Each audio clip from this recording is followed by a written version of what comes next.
ఉదయం 5 గంటలు, చుట్టూ మంచు. ర్యాపిడో బుక్ చేశాను. ఒకే ఒక ఫీలింగ్, ఈరోజు నేను ఒంగోలు వెళ్ళాలి.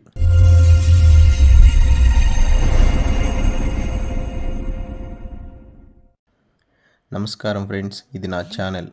ఈ వీడియోలో నేను చెప్పబోయేది ఒక ప్రయాణం కాదు, ఇది ఒక ఫీలింగ్, ఒక మార్పు, ఒక ఉదయం మొదలైన కథ. ఉదయం ఇంకా పూర్తిగా వెలుగు రాలేదు. ఫోన్ తీసి ర్యాపిడో ఓపెన్ చేశాను, బుక్ చేశాను. హెల్మెట్ పెట్టుకోకుండా మనసులో ఒక్క మాటే, ఒంగోలుకి వెళ్ళాలి. ర్యాపిడో స్టార్ట్ అయింది. రోడ్లు ఖాళీగా ఉన్నాయి. గాలి ముఖానికి తగులుతుంటే నిద్ర పూర్తిగా పోయింది. ఆ రైడ్లో ఎవరం మాట్లాడలేదు, కానీ చాలా ఆలోచనలు మాట్లాడుకున్నాయి. చుట్టూ మంచు, లైట్లు బ్లర్గా కనిపిస్తున్నాయి. బైక్ లైట్ ముందు రోడ్డు ఒక సన్నని గీతలా ఉంది.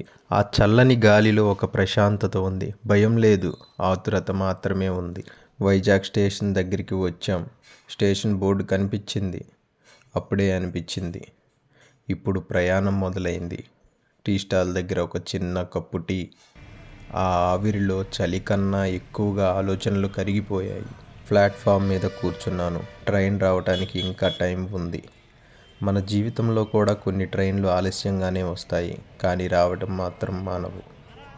ఒంగోలుకి వెళ్ళాలన్న ఫీలింగ్, అది ఒక స్టేషన్ కాదు, అది ఒక నిర్ణయం. డిస్ప్లే బోర్డు మీద ఆ ట్రైన్ నెంబర్స్ చూస్తున్నారు కదా. ఈ ఒంగోలుకి వెళ్ళే ట్రైన్ ఎప్పుడు వస్తుందా అని చూశాను.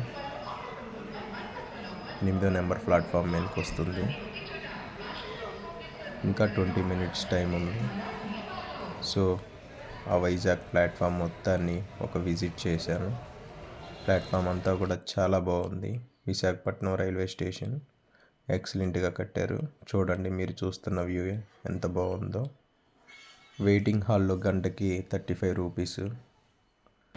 మంచి సోఫాలు వేసి పెట్టారు, బాగుంది. నేనైతే ఈలోపు స్టేషన్ మొత్తం చూద్దామని మన వీడియో కోసం చూపిస్తున్నాను. ఈ ట్రైన్ పక్కగా దూరంగా ట్రైన్ హారన్ వినిపించింది. లైట్ దగ్గర పడుతూ వచ్చింది. అది నా ప్రయాణం. వెనక్కి చూసే ఆలోచన లేదు, ముందుకే వెళ్ళాలి. స్టేషన్లోనే ఏసీ బెడ్ ఉంది, 200 రూపీస్ అంట. అక్కడే మనం ఫ్రెష్ అప్ అయిపోయి అక్కడి నుంచి మనం టూర్ అనేది కూడా స్టార్ట్ చేసుకోవచ్చు. ఎవరైనా రావాలి అనుకుంటే అది బెస్ట్.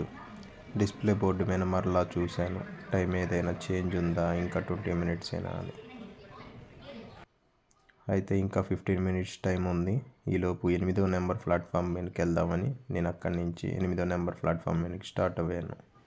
అయితే ప్లాట్ఫామ్ మధ్యలో చూడండి, ఆ బ్రిడ్జ్ ఎక్కిన తర్వాత ఆ ట్రైన్స్ కానీ, ఆ వ్యూ కానీ, ఆ మంచులో అయితే ఈ ప్రయాణం అయితే చాలా బాగుంది.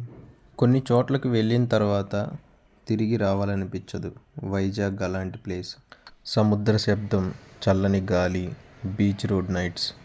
టూర్ అయిపోయింది అన్న మాటే మనసుకు బరువుగా కనిపిస్తుంది. వైజాగ్ రైల్వే స్టేషన్ అంటేనే ఒక ట్రాన్సిషన్ పాయింట్.